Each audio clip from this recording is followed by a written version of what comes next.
La lección número 12 para el 25 de marzo del 2017. La obra del Espíritu Santo. Esta lección prácticamente ya cierra el trimestre de nuestra lección, ¿no? Ya nos lleva a lo último que teníamos que ver en relación con el Espíritu Santo. Hemos descubierto durante este periodo que el Espíritu Santo, siendo la tercera persona de la divinidad, trabaja directamente con la palabra de Dios. Cristo dijo: las palabras que yo os he hablado son espíritu y son vida. Prácticamente repito que este texto ha sido el lema de este trimestre, ¿no? Si entendemos ese texto, en el que se menciona al Espíritu como la palabra de Dios, captaremos la idea clara de cómo el Espíritu Santo trabaja en el ser humano, pero a través de las enseñanzas que él ha dejado por medio de los patriarcas, los profetas, los apóstoles y el mismo Señor Jesucristo. El versículo de memoria para esta semana está en Romanos 15:13 y dice: el Dios de esperanza os llene de todo gozo y paz en el creer, para que abundéis en esperanza por el poder del Espíritu Santo. Fíjense lo que dice acá: el Dios de esperanza, el Dios en quien esperamos todo, os llene de todo gozo y paz en el creer. Como ahora ya manejamos mejor los símbolos, ¿qué cosa es el gozo? ¿Se acuerdan cuando habíamos estudiado los dones del Espíritu Santo? El gozo viene a través de la palabra de Dios, a través de las Escrituras. Cristo dijo: estas palabras os he hablado para que mi gozo esté en vosotros.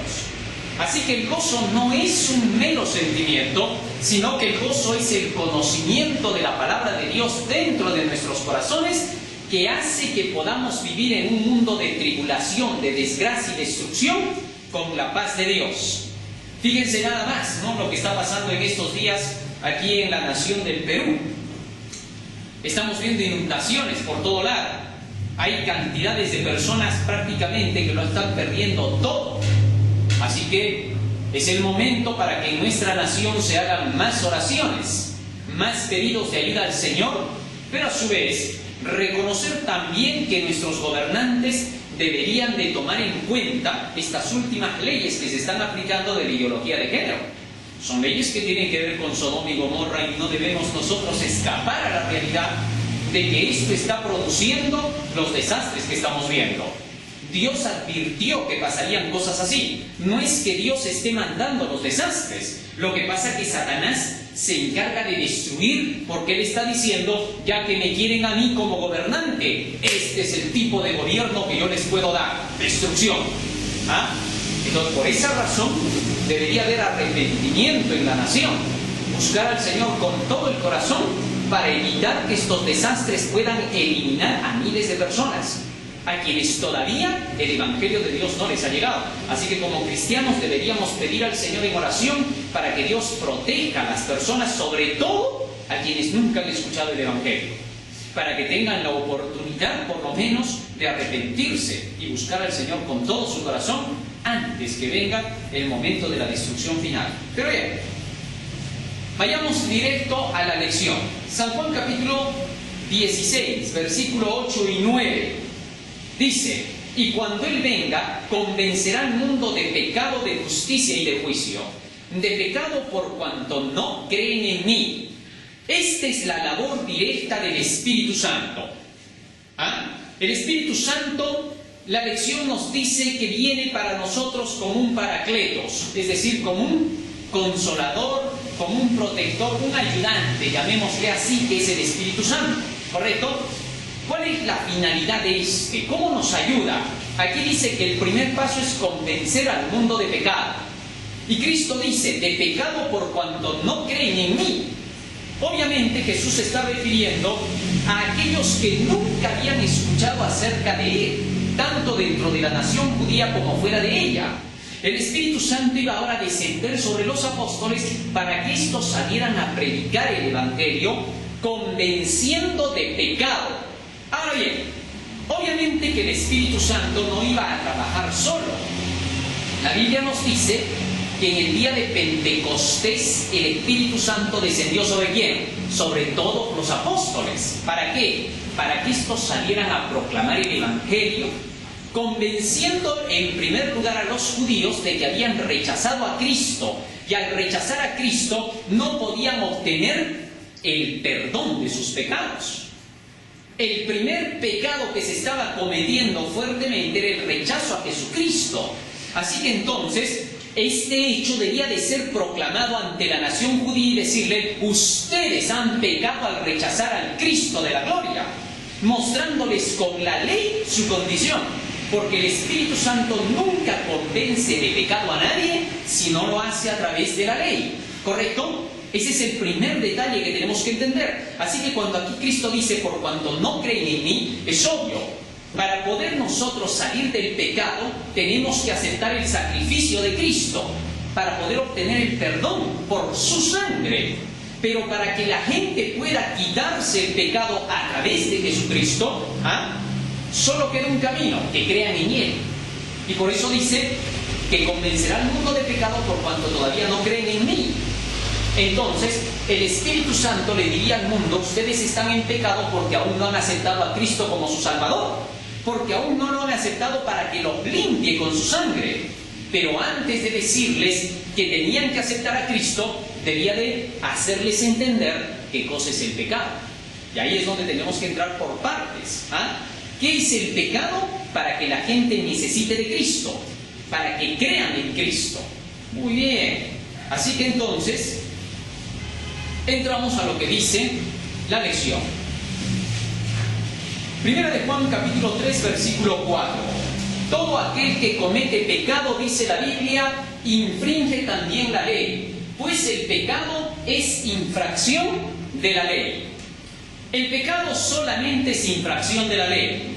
Así que cuando aquí dice que se convenza al mundo de pecado por cuanto no creen en Cristo, en otras palabras está diciendo por cuanto desobedecen la ley al no aceptar a Cristo. Entonces, la Biblia nos da la definición directa de lo que es pecado. Pecado solo es transgresión de la ley, no es ninguna otra cosa aparte, ¿correcto? Transgresión de la ley. Nótese bien lo que dice el texto: todo aquel que comete pecado infringe también la ley, pues el pecado es infracción de la ley. Ahora, ¿qué nos dice el espíritu de profecía en relación a la definición de pecado? Dice: la única definición que encontramos en la Biblia para el pecado es que pecado es infracción de la ley. Mensajes Selectos, tomo 1, página 376. Así que entonces, aparte de la infracción de la ley, ¿se puede decir que algo sea pecado? No, solo la infracción de la ley es pecado. Ahora, otra segunda pregunta que necesitamos entender para captar bien esta lección es: ¿pecado es estar separado de Cristo o el pecado nos separa de Cristo? Sí, porque acá hay discusión, ¿no? Muchos dicen: estar separado de Cristo es pecado. Pero en realidad la Biblia dice que antes de que te separes de Cristo, primero haz ¿qué? Haz pecado. Adán y Eva normalmente recibían a Cristo en el jardín del Edén, pero desde que pecaron ya no pudieron unirse con Cristo. Así que el pecado separó a Adán y a Eva de Cristo.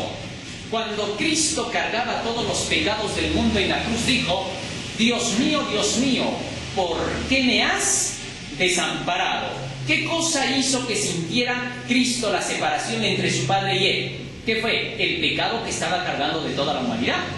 Porque jamás vamos a decir que Jesús iba a estar separado de Dios, de su Padre. Todos los días Él vivía en comunión con su Padre. Así que ¿por qué diría: ¿por qué me has desamparado? Era porque estaba cargando todos los pecados del mundo. Porque el pecado separa de Dios. Así que no se malentiende el texto donde dice: convencerá de pecado por cuanto no creen en mí. Porque a veces se puede dar a entender que se está refiriendo a su persona de Jesús. No, se está refiriendo a la enseñanza de Jesús, por cuanto estamos viendo estos textos. Isaías capítulo 59 versículo 2 nos dirá con respecto a si primero nos separamos de Dios o el pecado es el que primero nos separa de Dios. Dice así: pero vuestras iniquidades han hecho división entre vosotros y vuestro Dios, y vuestros pecados han hecho ocultar de vosotros su rostro para no oír. Fíjense lo que está diciendo acá. Son nuestras iniquidades las que nos han dividido entre Dios y nosotros, las que han puesto la separación. Así que el pecado produce la separación con Dios. ¿Está claro? No es que primero me separo y luego peco. Peco y eso me separa de Dios. Ya está. Esa es la definición bíblica. Ahora, tercera pregunta. ¿Se salvarán otros que no conocieron a Jesús? Este es un detalle interesante. Con esta pregunta y este texto que voy a leer, se va a demostrar que muchas personas en el mundo no habrán oído de Jesucristo nunca y sin embargo estarán entre los salvados. ¿Correcto? Fíjense lo que dice acá.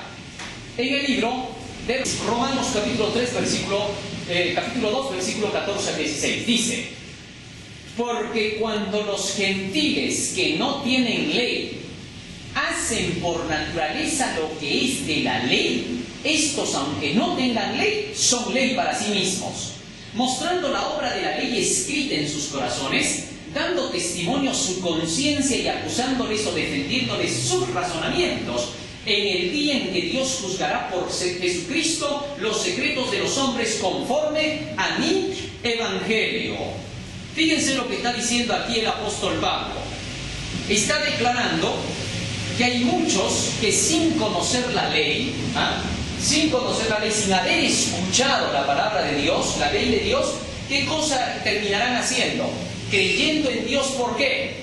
Porque dice que en sus corazones habrá sido escrito ¿qué cosa? Habrá sido escrita la ley de Dios. Así que entonces, no necesariamente estas personas tendrán que haber oído acerca del Evangelio de Cristo para tener que alcanzar la salvación. Es el caso de los incas, ¿no? Ellos nunca jamás escucharon acerca de Jesucristo. Nadie los evangelizó. Y sin embargo, ¿qué podemos ver? Que estos personajes, muchos de ellos obtendrán la salvación. Obtendrán la redención. ¿Por qué? Tan solo por haber hecho cosas positivas de acuerdo con la ley de Dios. ¿Está claro? Bien. Entonces, eso demuestra que no necesariamente está hablándose aquí acerca de la persona de Cristo cuando dice los convencerá de pecado por cuanto no creen en mí. Bien. Ahora, teniendo eso en cuenta, quede en claro de que la convicción de pecado tendrá que ser por medio de las acciones, por medio de la ley. La ley tendrá que convencer de pecado a los que tengan que conocerla. Romanos capítulo 3, versículo 20. Romanos 3:20. Dice el apóstol Pablo: ya que por las obras de la ley ningún ser humano será justificado delante de él, porque por medio de la ley es el conocimiento del pecado. Por medio de la ley es el conocimiento del pecado. Fíjense cómo aquí el apóstol Pablo declara que es a través de la ley que todos conoceremos el pecado. Y cuando conozcamos el pecado damos el siguiente paso. ¿Cuál es el siguiente paso? Que tendremos que acercarnos a Cristo para ser justificados. ¿Por medio de qué? De la fe. Muy bien. Muy bien.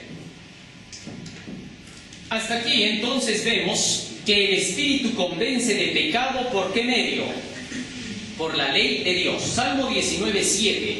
El salmista dice: la ley de Jehová convierte el alma.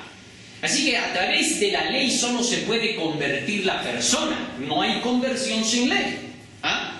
Entonces, es por medio de la ley que se produce la conversión en la persona, la convicción, para que una vez que reconozca el pecado, ahora tenga que buscar la solución. En este caso la solución sería en Cristo, ¿no es cierto? ¿Qué dice con respecto a eso el espíritu de profecía?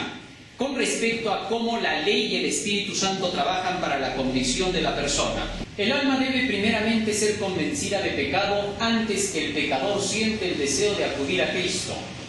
El pecado es infracción de la ley. Yo no conocí el pecado sino por la ley. Cuando el mandamiento penetró en la conciencia de Saulo, el pecado revivió y él murió. Se vio condenado por la ley de Dios. El pecador no puede ser convencido de su culpabilidad a menos que entienda qué constituye el pecado.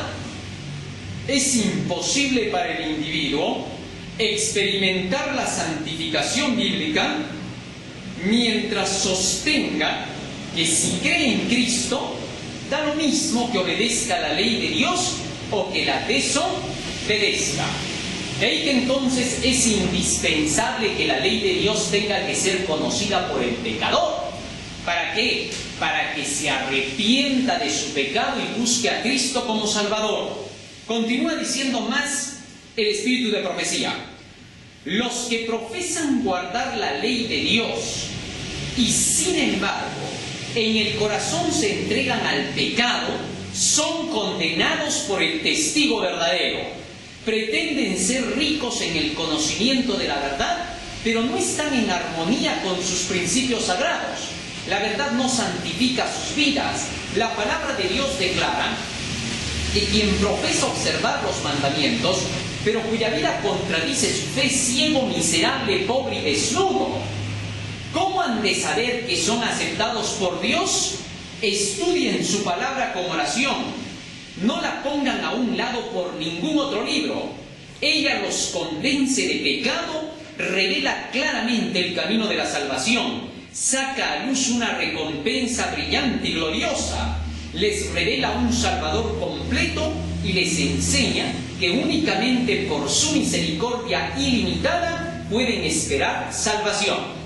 Esta es la misión del Espíritu Santo: convencer de pecado por medio de la ley y empujar al hombre a separarse del pecado por el conocimiento de la ley. Así trabaja el Espíritu.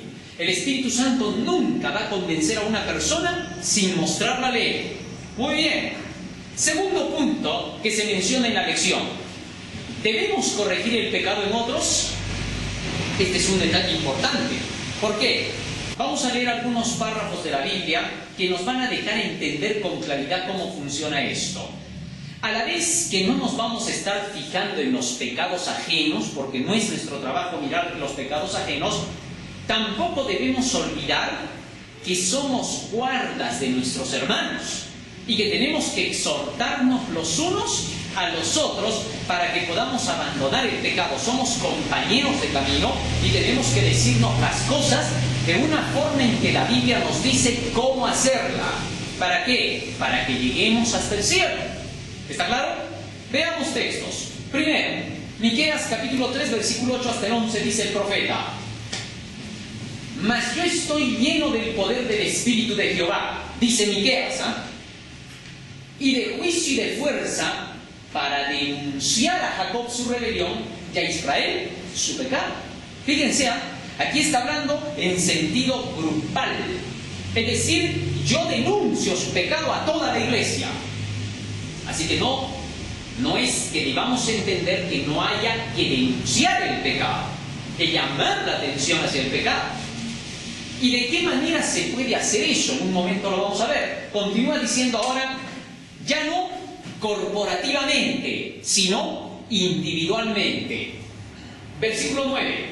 Oíd ahora esto, jefes de la casa de Jacob. ¿A quién se está refiriendo acá? A los dirigentes de la iglesia.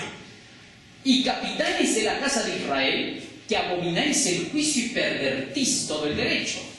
¿Debemos entender que Miqueas era criticón? ¿Debemos entender que Miqueas se estaba metiendo en la vida ajena? ¿Debemos entender que Miqueas era un acusador de los hermanos como Satanás? No. Continúa diciendo más: que edificáis a Sión con sangre y a Jerusalén con injusticia. Sus jefes juzgan por cohecho y sus sacerdotes enseñan por precio, y sus profetas adivinan por dinero, y se apoyan en Jehová diciendo: ¿no está Jehová entre nosotros? No vendrá mal sobre nosotros. ¿Cómo debería entenderse este texto entonces? ¿Como que está atacando a los demás por sus pecados Miqueas? No, señor. Él les está llamando a reflexión, les está haciendo entender su error para que se arrepientan. Porque este hombre era enviado por Dios, traía una así dice Jehová. Cuando predicamos la palabra y le hacemos entender a la gente que está en mal camino, entonces es la palabra la que los está convenciendo.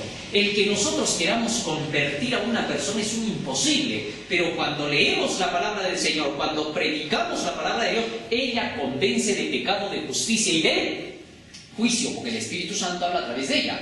Más aún continúa diciendo, otro texto más, Isaías capítulo 58, versículos 1 y 2. Clama voz en cuello, se le dice al profeta, no te detengas, alza tu voz como trompeta y anuncia a mi pueblo corporativamente su rebelión y a la casa de Jacob su pecado. ¿Ah? Eso quiere decir que se tiene que llamar la atención de ¿quién? De las iglesias en general a dejar el pecado. ¿Qué cosa es dejar el pecado? Dejar la transgresión de la ley. Y para que la gente deje la transgresión de la ley, hay que predicarle la ley y hay que enseñarle cómo se cumple. La ley, los 10 mandamientos. ¿Cómo se cumple? Con el Evangelio, que es la palabra desde el Génesis hasta el Apocalipsis. Las dos cosas hay que enseñar. Si solamente predicamos el lado de la ley y no predicamos el lado de la misericordia, llevaremos a la gente al legalismo. Así que se tiene que predicar la ley juntamente con el Evangelio, que es la palabra de Dios. Y si solo predicamos el Evangelio y no predicamos la ley, la vamos a volver a la gente sentimentalista. Los dos extremos son peligrosos y llevan a la perdición. Ser extremista es irse demasiado con la ley o irse demasiado con el Evangelio. Las dos cosas unidas, los mandamientos de Dios y la fe de Jesús deben ser predicados. Muy bien. Continúa diciendo que me buscan cada día y quieren saber mis caminos como gente que hubiese hecho justicia y que no hubiese dejado la ley de su Dios. Me piden justos juicios y quieren acercarse a Dios. ¿Cuál era el problema en estos días de Isaías? Que la gente, los dirigentes y el pueblo se habían alejado de la ley de Dios. Que le habían dicho de lado. Hoy también tenemos que dar un mensaje igual. Cuando la Iglesia Católica y las protestantes han dejado la ley de Dios, nuestro mensaje es recordarle que regresen a los 10 mandamientos y al Evangelio. Por eso el mensaje del tercer ángel denuncia a la bestia y a su imagen que han dejado los mandamientos de Dios y la fe de Jesús y que están recibiendo por eso la marca del anticristo. Es un mensaje lleno de puro amor de la justificación por la fe, mandamientos de Dios y fe de Jesús. ¿Está claro? Muy bien, fácil de entender. San Mateo capítulo 14, versículos 3 y 4. Vemos a Juan el Bautista. Porque Herodes había prendido a Juan y le había encadenado y metido en la cárcel por causa de Herodías, su mujer, de Felipe su hermano. Porque Juan le decía, no es lícito tenerla. ¿Qué cosa estaba pasando? El rey Herodes abierta y públicamente estaba en pleno adulterio. Le había quitado la esposa a su propio hermano. Se vivía con ella a vista y paciencia de todos. Entonces Juan el Bautista, cuando le fue a predicar al rey, le dijo, mira, la palabra del Señor, oh rey, te dice, no te es lícito tener a la esposa de tu hermano. No puedes hacer eso, pues Herodes, porque 1, vas a perder la vida eterna. 2, eres el rey y vas a hacer quedar mal. 3, Dios está en desacuerdo con lo que estás haciendo. Arrepiéntete, Herodes. Pero su mujer no quería. Y Herodías le decía, ¿por qué este se entromete en nuestras vidas? Mientras que Herodes decía, bueno, es que es profeta de Dios, porque le tenía por profeta. Sin embargo, en medio de la fiesta dedicada para su hijastra Salomé, ahí perdió los papeles porque Salomé salió a bailar delante de él, desnuda, y entonces la pasión más el vino lo ganó, y este le ofreció a la mujer porque había bailado, hasta la mitad de mi reino te voy a dar, pide lo que quieras, quiero la cabeza de Juan. Y así fue como hizo matar al profeta, ¿no? Entonces aquí se puede notar que el reclamo fue como directo, hacia una persona, le predicó directamente a Herodes y le decía, no te es lícito tener la mujer de tu hermano. Entonces, ¿cómo debemos entender esto a la luz de lo que se nos presenta dentro de la lección, que no hay que atacar a otras personas con esto del asunto del juicio? No es un ataque cuando se menciona la palabra de Dios. Las palabras que yo os he hablado son espíritu y son vida. Así que entonces no es un ataque. En el caso de Jesucristo, ¿cómo debemos de tomar sus palabras? San Mateo 23, 14 y 15 dice, ay de vosotros, escribas y fariseos hipócritas, porque devoráis las casas de las viudas y como pretexto hacéis largas oraciones, por esto recibiréis mayor condenación.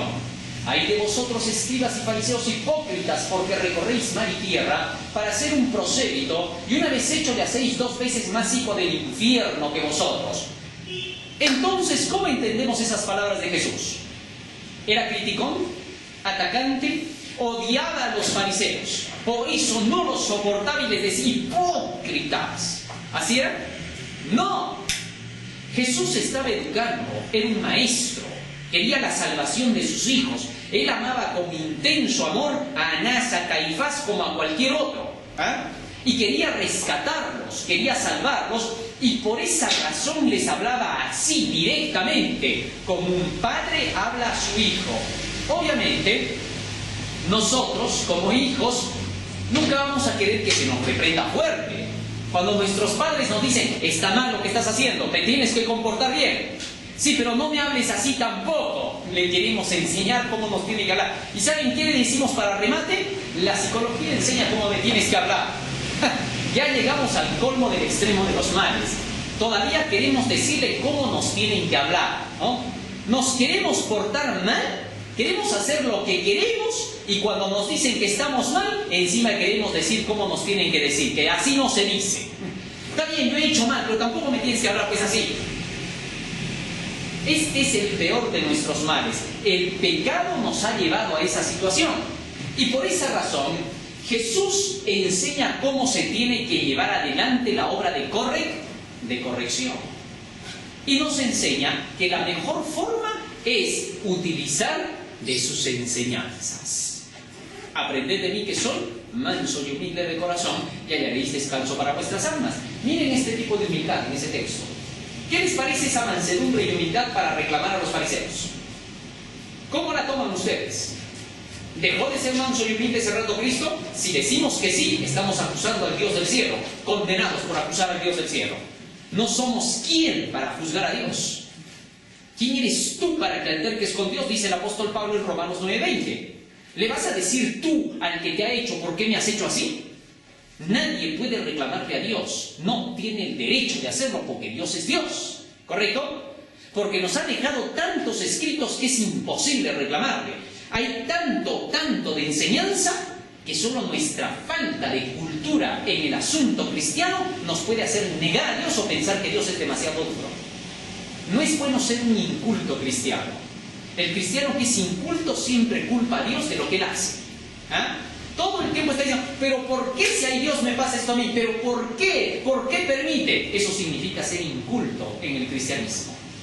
Por no haber estudiado su palabra, estamos más llenos de preguntas que de conocimiento de respuestas. ¿Correcto? Muy bien. Ahora, el apóstol Pablo nos pinta el otro lado. Romanos 14:10 dice, pero tú ¿por qué juzgas a tu hermano? ¿O tú también por qué menosprecias a tu hermano? Porque todos compareceremos ante el tribunal de Cristo. Fíjense ahora lo que dice aquí el apóstol Pablo. Dice, ¿por qué tú juzgas a tu hermano? Este es el lado opuesto. Pero esto no se puede aplicar ni a Miqueas, ni a Juan el Bautista, ni a Isaías, ni a Jesús. No podemos aplicarlo, porque si le aplicamos este texto a ellos, ¿qué estaríamos diciendo? Que estos tres se equivocaron. Eso no tiene ningún sentido. Imagínense, si este texto yo lo agarro para decir, por eso no podemos estar jamás leyendo la Biblia, pues denunciando al papado, denunciando al protestantismo apóstata, no puedes hacer eso. Si eso decimos utilizando este texto, eso demuestra que tenemos una mala comprensión de las Escrituras. Porque eso no está enseñando la Biblia, porque se contradeciría con lo que hemos leído anteriormente de los 4 pasajes. Entonces, ¿a qué se está refiriendo Pablo? Dejemos que Pablo explique. Si él ha puesto eso, él tiene que decir por qué. O ustedes o yo podemos explicar eso. Imagínense que venga un gran teólogo erudito y que diga, yo les voy a explicar qué cosa significa ese texto. Al instante nos salimos todos y lo dejamos solo. Porque él no puede explicar, porque lo tiene que hacer quien lo escribió. Y si estaba inspirado por Dios, tiene que darnos una explicación que satisfaga. Tito capítulo 1, versículo 13 dice Pablo, este testimonio es verdadero. Por tanto, repréndelos duramente para que sean sanos en la fe. Fíjense ahora lo que está diciendo acá. Primero dice, ¿por qué tú juzgas a tu hermano? Y luego nos dice, repréndelos duramente para que sean sanos en la fe. Y es el mismo Pablo. No es que aquí hay otro Pablo, un clon. En ese tiempo no había ni transhumanos. ¿Ah? Entonces, ¿de qué cosa está hablando acá? Repréndelos. Ah, reprensión. La palabra reprender ya cambia todo el asunto. Reprender no es juzgar. Reprender es correr. Ah, y entonces viene el siguiente texto, 2 Timoteo 4:2. Y aquí Pablo explica cómo funciona. Que prediques la palabra, que instes a tiempo y fuera de tiempo, redarguye, reprende, exhorta con toda paciencia y doctrina.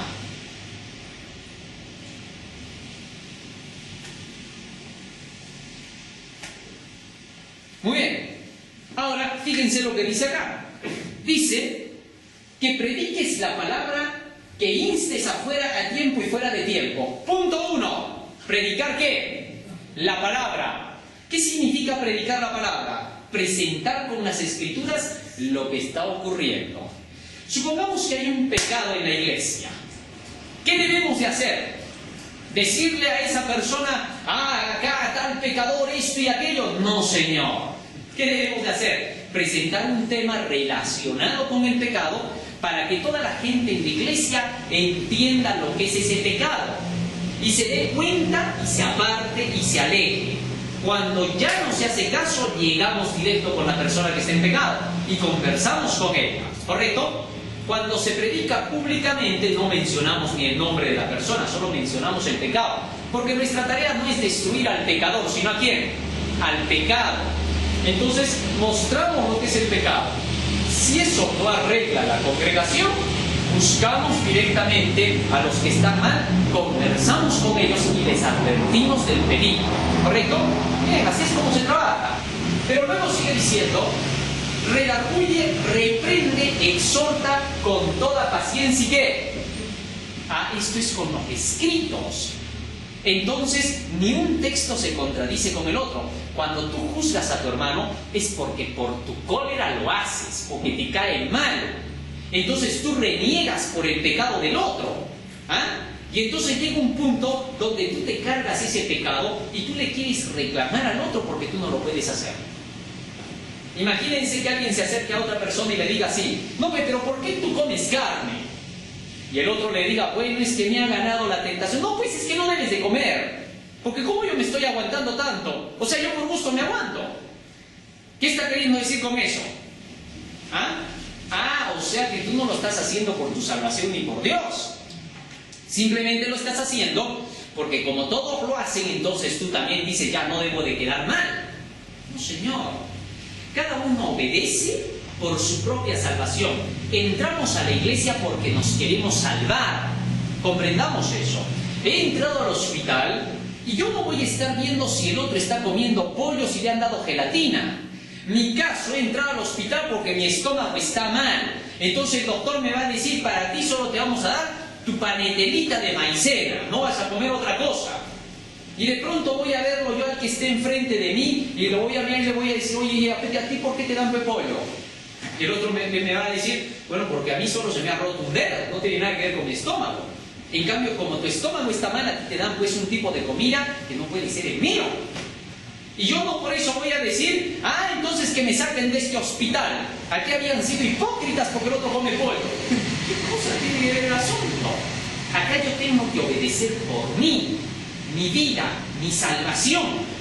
Cuando hago eso, no hay tiempo para juzgar a mi hermano. Al contrario, si lo veo que está en pecado, querré que se salve y me voy a acercar con todo el amor de Cristo. ¿Cómo es eso? Reprende con toda paciencia. Muy bien. Dice el Espíritu de profecía sobre eso. El ministro tendrá muchas palabras directas y llanas para dirigirse a aquellos que las necesiten. Porque cuando Dios comisiona al hombre para que haga su obra, le da la responsabilidad de vigilar a las almas, como quien tendrá que rendir cuentas. Cuando haya que dar las amonestaciones necesarias, el pecado deberá ser reprendido. Los errores y males han de ser corregidos, no solo desde el púlpito, sino mediante la labor personal. Fíjense, los dos pasos que dije, desde el púlpito y luego la labor ¿qué? Personal.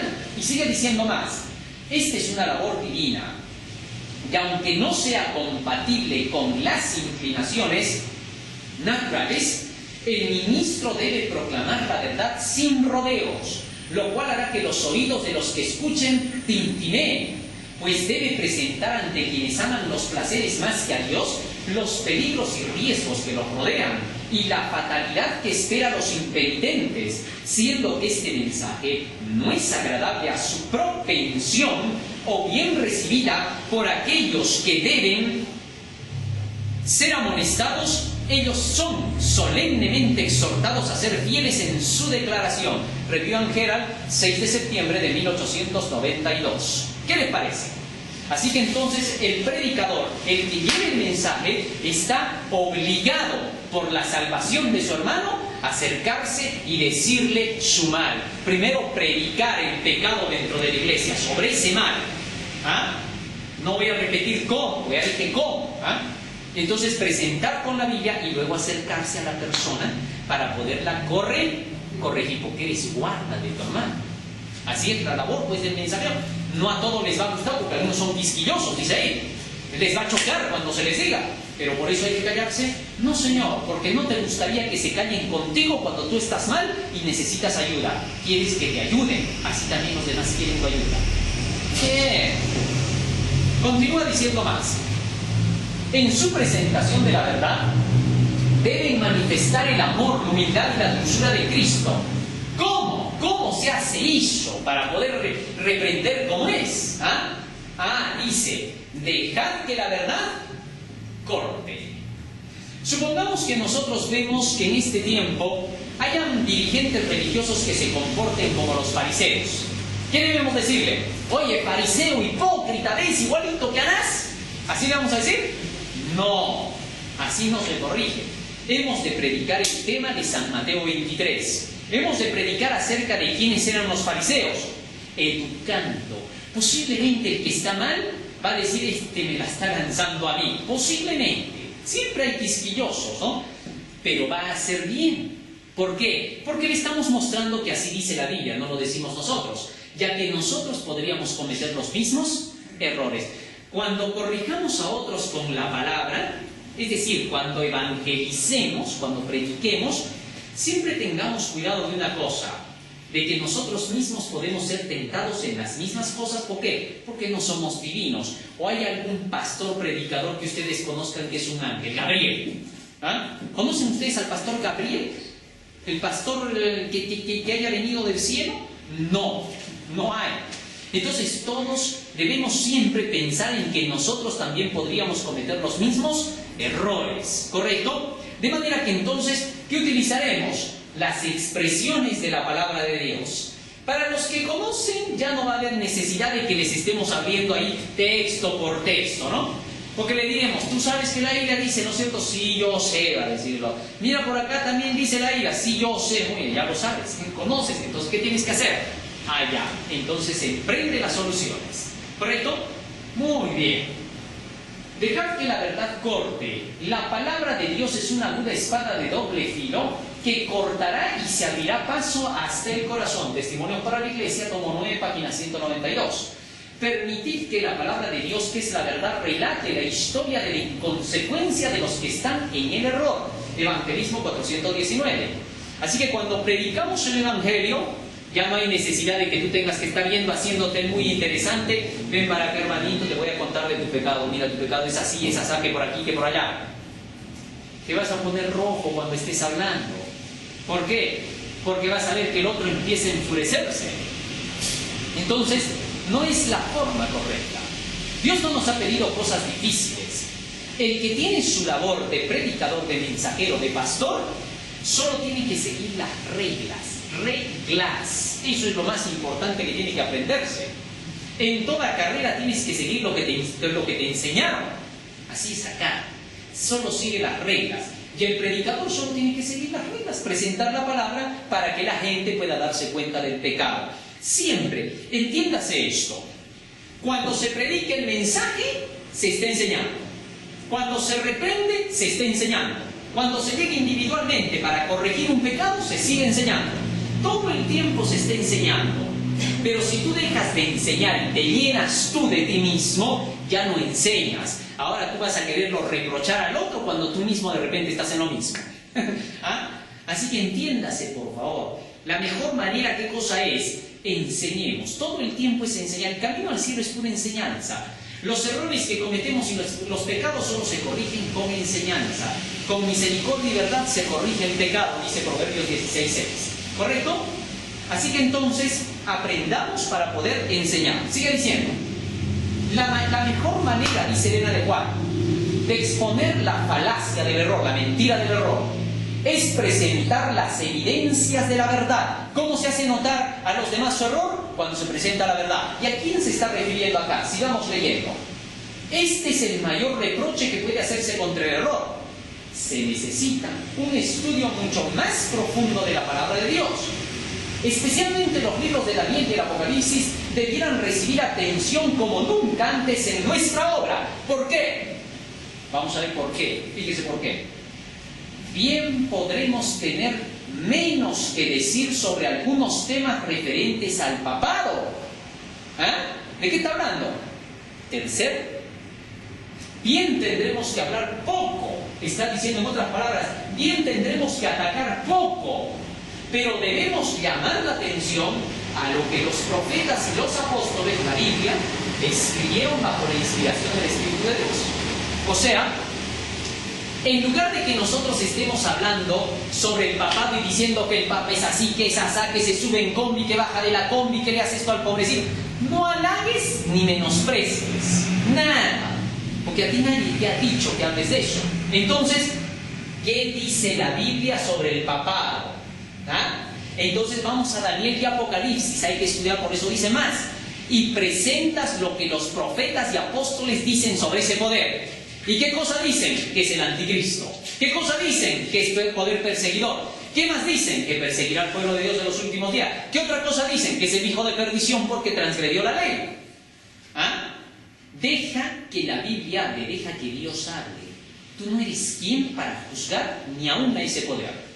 Porque quien lo juzga, ¿quién es? Dios. En Daniel capítulo 7 dice, en el versículo 26, que Dios juzgará a ese poder y lo arruinará hasta el fin. ¿Correcto? Es Dios. Yo no soy. Así que si alguien me quiere acusar por estar diciendo eso, sangre inocente estás queriendo derramar, porque no soy yo. Yo leí eso. Así dice Jehová y te lo hago saber a ti. Si tú después de eso me quieres matar, mátame, como decía Jeremías, ¿no? Yo me entrego en sus manos, les dijo Jeremías. Si quieren, mátenme. No hay problema. Pero sepan una cosa, sangre inocente van a derramar. ¿Por qué? Porque a mí Jehová me dijo que les dijera eso a ustedes. Así de simple. No había que dar vueltas al asunto. Muy bien. Continúa diciendo más. La labor del pastor es, a ver, acá tenemos un ejemplo bonito del espíritu de profecía, de cómo se tiene que hacer la labor de decir los errores a los demás. La labor del pastor es, me recuerda los esfuerzos realizados de 1842 al 44. ¿Por qué se tiene que decir los errores a los demás? Porque queremos que se salven. Cuando tú ves que alguien esté en error, pone 3 más 3, 14. Y ya van a entregar el cuaderno al profesor. Oye, espera, no es 3, 14, no, 3 más 3 son 6. ¿Cómo es 6? Mira, acá está la tablita. ¿Lo has ayudado o no? Así también hacemos con los que están en error. Estar en error es lo más natural que puede existir. ¿Por qué? Porque somos pecadores. Así que rasgarnos las vestiduras para hacer producto perder el tiempo. Porque todos somos pecadores. Decir el error y hacerle notar el error para que la persona se arrepiente y decírselo muchas veces con fuerza, hasta que a veces puede llorar y humillarse, es solamente porque se quiere la salvación de la persona. Nada más. Entiéndase. Sigue diciendo más. Él usa la Biblia y solamente la Biblia para probar la verdad de sus argumentos.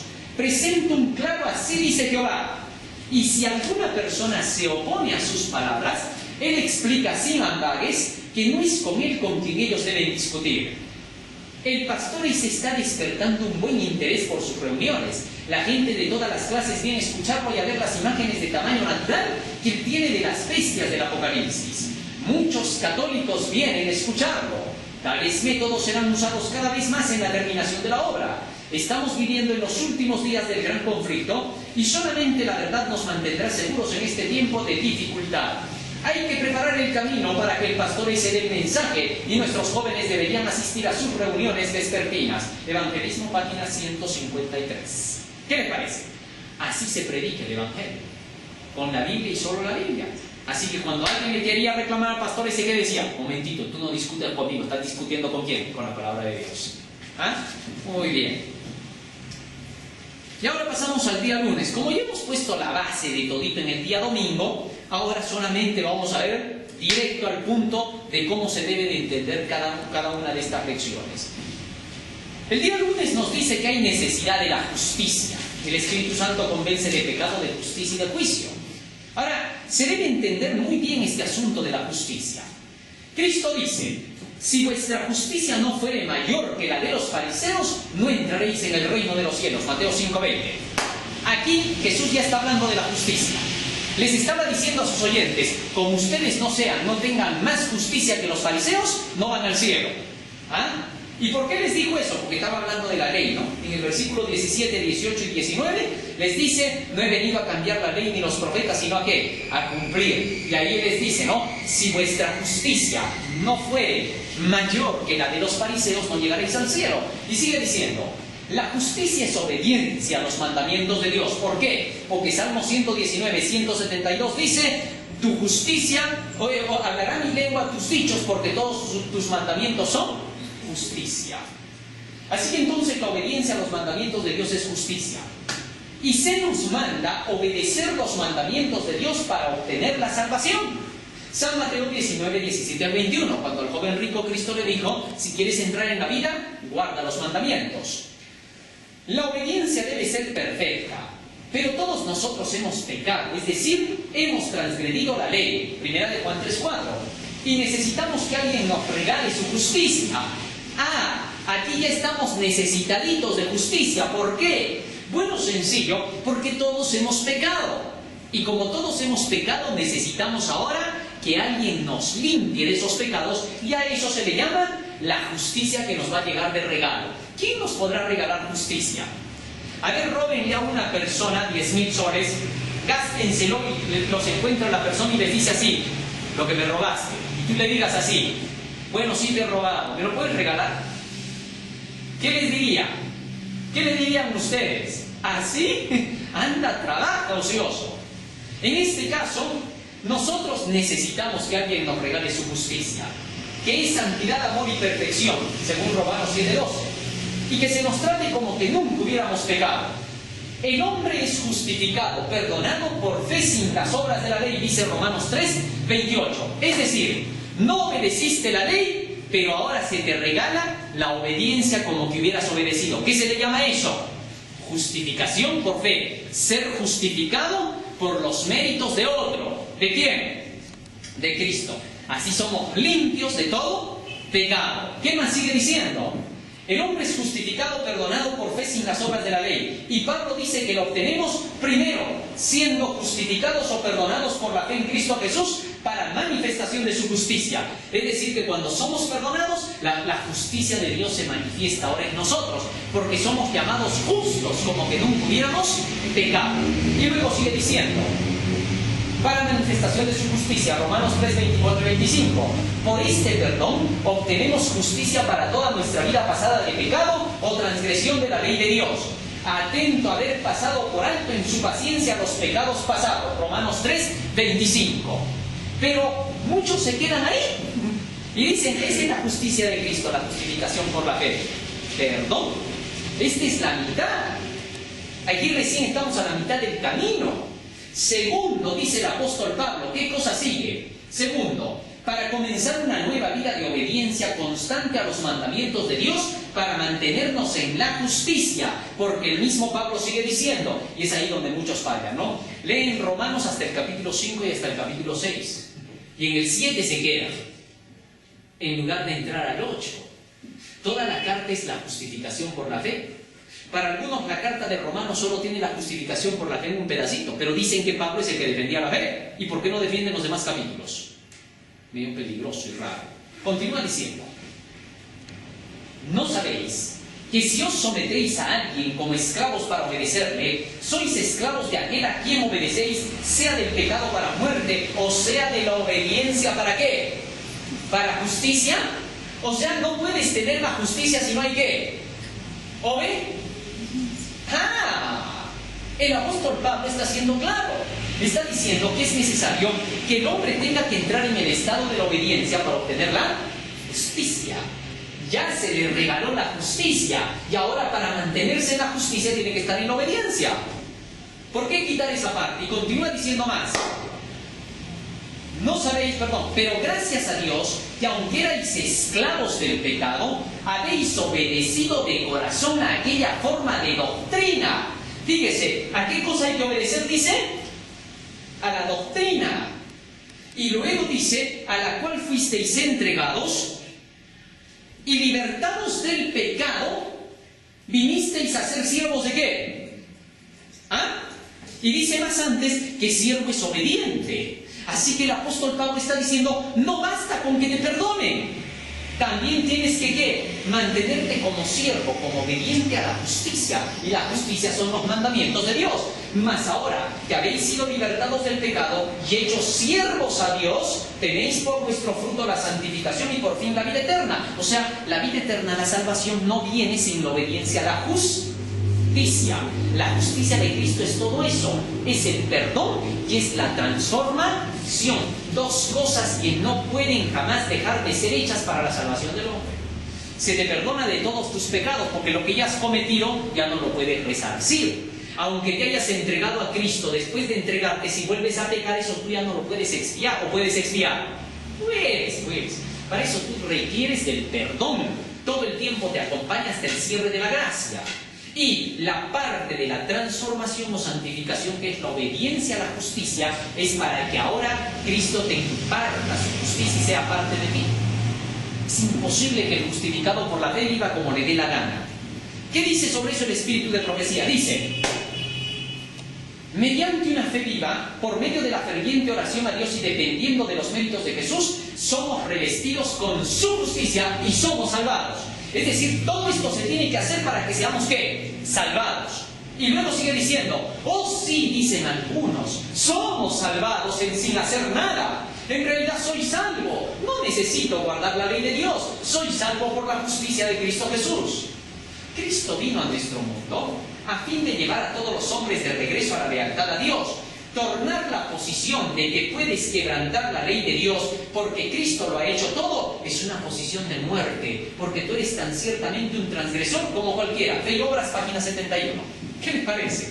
Fíjense ahora, Elena de White está siendo clara aquí. Dice, el que nosotros tengamos fe ferviente en Dios, que oremos dependiendo de los méritos de Cristo y somos revestidos con su justicia y somos salvados. Algunos toman esto como que eso es instantáneo.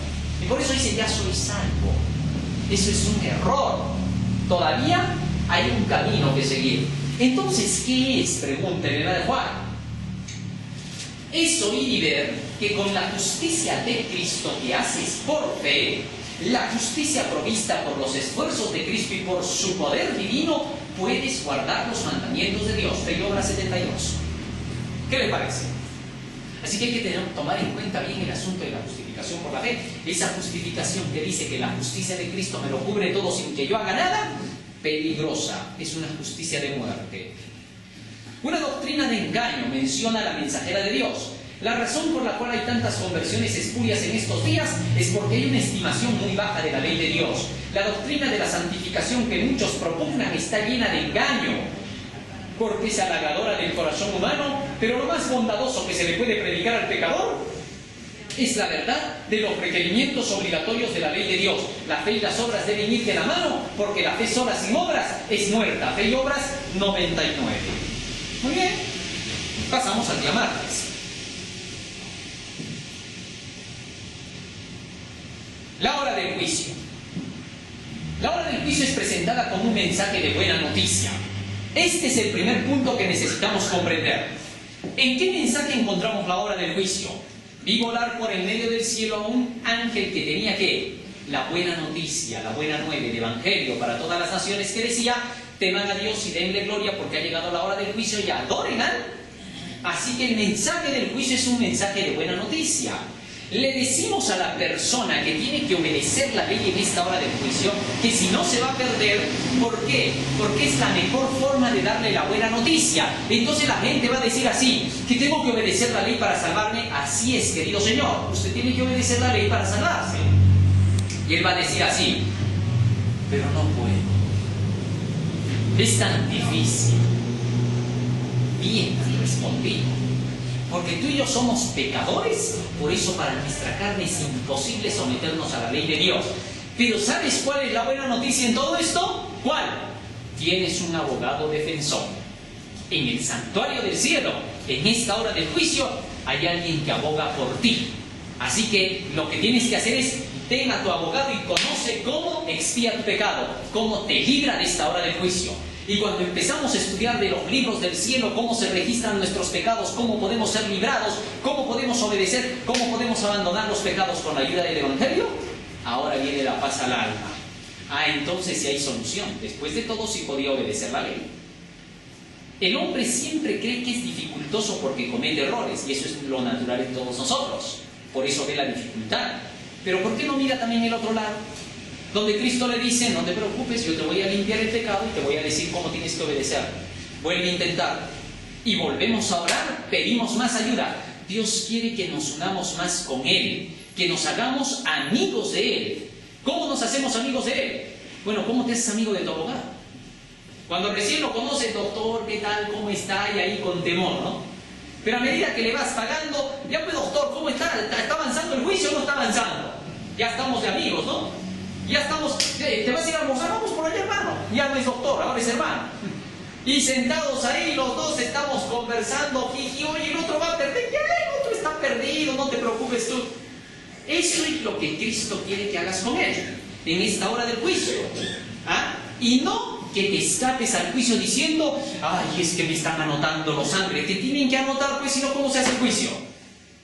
Es que me están mirando los pecados todos los días, ya siento que me acusan todos los días. Está muy bien, para que sepas que te están anotando. ¿Cuál es el problema?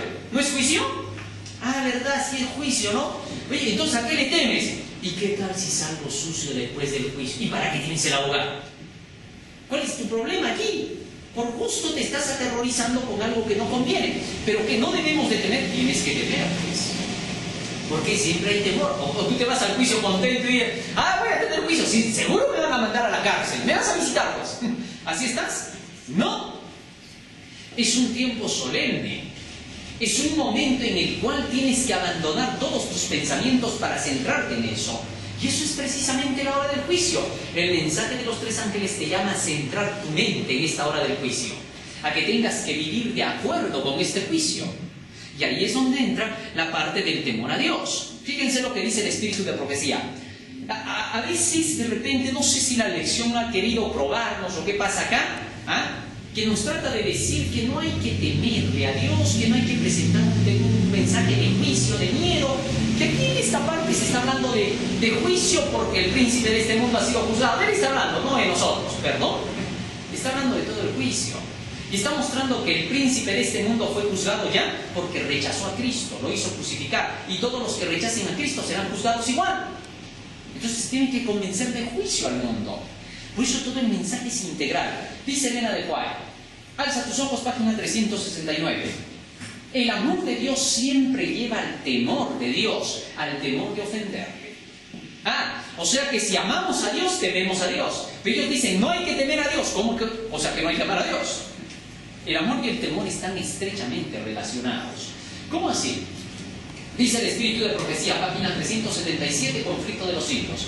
El mensaje del primer ángel en el capítulo 14 del Apocalipsis, que anuncia la hora del juicio de Dios y que exhorta a los hombres a que le teman y adoren, tenía por objeto separar de las influencias corruptoras del mundo al pueblo que profesaba ser de Dios y despertarlo para que viera su verdadero estado de mundanalidad y apostasía. Muy bien, fíjense ahora lo que dice acá. El propósito del mensaje que anuncia la hora del juicio, ¿qué cosa es? Dice, despertar al pueblo de Dios para que se dé cuenta de su mundanalidad y apostasía y se aparte del mal, a fin de que ¿qué? De que pueda recibir la ayuda de Dios en esta hora del juicio. Ahora, entremos a explicar un poquito sobre eso del temor. Si no, no vamos a poder captar la idea. Dice, Dios quiere que temamos no amarle en esta hora del juicio. ¿Cuál dice que debe de ser nuestro temor en esta hora del juicio? ¿Cuál es el temor? No amarle. ¿Ah? ¿Cómo? ¿Qué? ¿No se entiende esto? ¿De qué otra forma hay que hablar?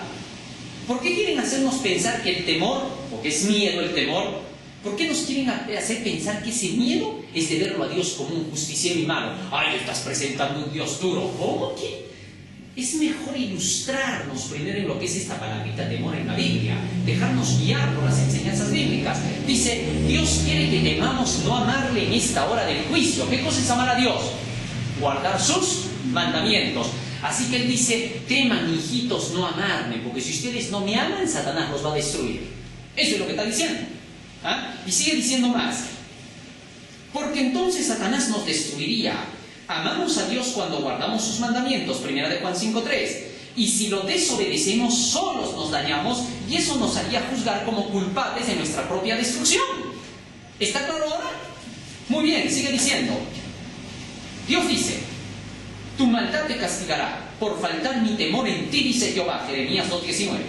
Así, tememos a las advertencias de Dios, porque se cumplirán las cosas que nos dice que ocurrirán si nos apartamos de Él. Al conocer esto tememos, y con el temor de Jehová nos apartamos del mal. Proverbios capítulo 16, versículo 6.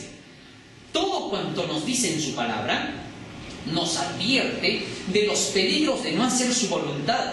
Por eso dice el sabio Salomón, hijo mío, si recibieres mis palabras y mis mandamientos guardares dentro de ti, entonces entenderás el temor de Jehová y hallarás el conocimiento de Dios. Proverbios 2:1-5. Su palabra nos dice las acciones y los resultados de quienes las hicieron, y así pone su temor en nosotros, conduciéndonos para el bien. Por esto dice el Señor, a Jehová de los ejércitos, a Él santificad, a Él sea vuestro temor y a Él sea vuestro miedo. Isaías 8:13. Ocupaos en vuestra salvación con temor y temblor, dice Pablo en Filipenses 2:12. Si estudiamos todos los días su palabra, sin duda viviremos en el temor de Dios constante, como lo dice Deuteronomio 5:29, y seremos semejantes a los santos hombres de Dios, como Job, temeroso de Dios y apartado del mal. Job 1:2. Jesús mismo, estando en la tierra, en forma humana, dice la Biblia que fue oído por su reverencial miedo, Hebreos 5:7, o temor reverente, y por eso vivió en obediencia a los mandamientos de su Padre. Él dijo que hacer esto fue amor a su Padre, Juan 15:10, he guardado los mandamientos de mi Padre y estoy en su amor. Se nos pide por eso hacer lo mismo, teme a Dios y guarda sus mandamientos, Eclesiastés 12:13, porque este es el amor a Dios, que guardemos sus mandamientos, 1 Juan 5:3. ¿Más claro? ¿Dónde ya? Y más claro que el agua ya no existe. Pasamos con eso al día miércoles. La seguridad de la salvación. Nosotros estamos seguros de que Cristo ha hecho la salvación completa en la cruz. Estamos seguros de que es poderoso para salvarnos hasta el extremo. Estamos seguros de que hizo nuestra salvación completa. Estamos seguros de que somos salvos en Él. ¿Correcto?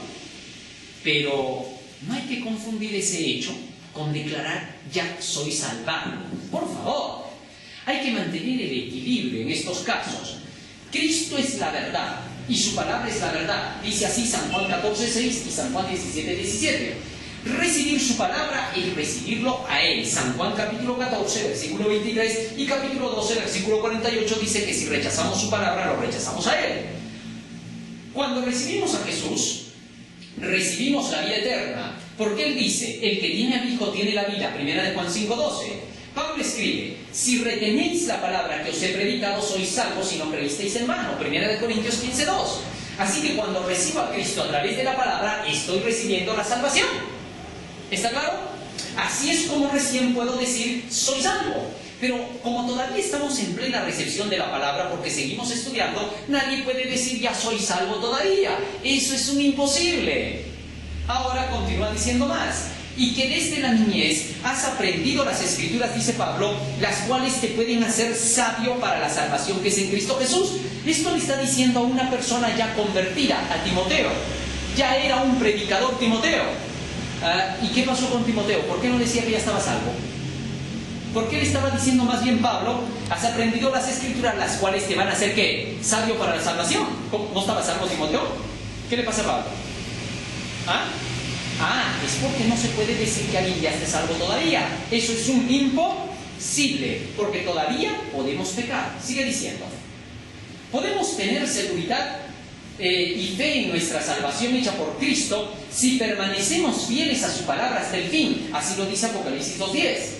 El que persevere hasta el fin, ese será salvo, dice San Mateo 24:13. Así también Cristo fue ofrecido una sola vez para llevar los pecados de muchos y aparecerá por segunda vez sin relación con el pecado para salvar a los que le esperan. O sea que la salvación, ¿cuándo va a ser? A la venida de Cristo. Acá comienza, pero termina con la venida de Cristo. Recién ahí podemos decir, ¿soy qué? Antes no. Para salvar a los que le esperan. Hebreos 9:28. Dice el Espíritu de profecía: si somos desobedientes, nuestros caracteres no están en armonía con la norma de gobierno moral de Dios. Y es una falsedad que digamos estoy salvado.